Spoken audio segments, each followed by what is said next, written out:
І дівчатам, і хлопцям.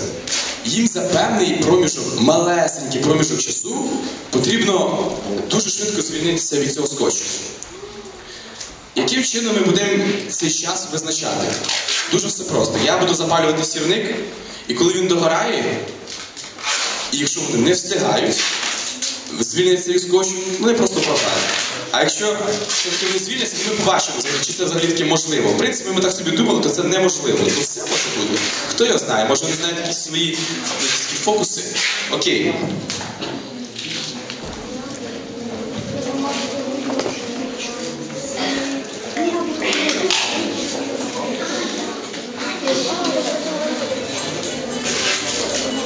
Треба мати крепкі зуби.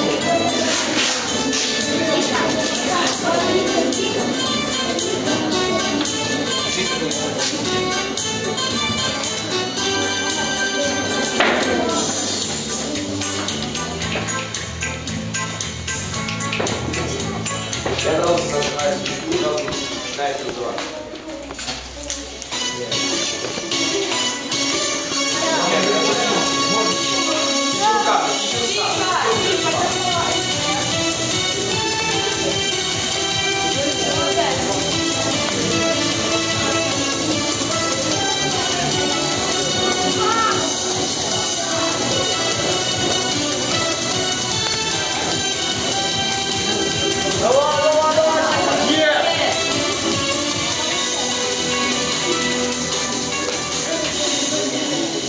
Так, хто із вас допомагав зубами собі?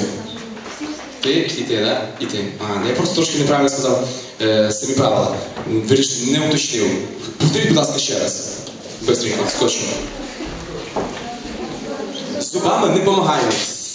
Як ми тільки звільняємося від скотчу, це тільки одними руками. Всі допомагаємо. Да. Ось це саме крайній, так? Вадим. Він останньому цьому не зав'язує, він вже майже виграв. Не майже, а він виграв.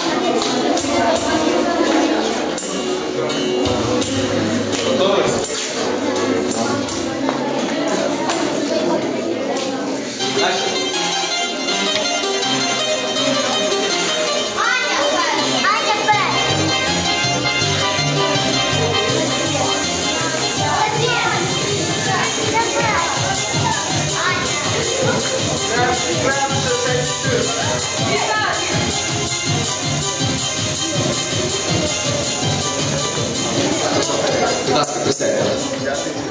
Так, вам зараз нададуть призи за кулісами.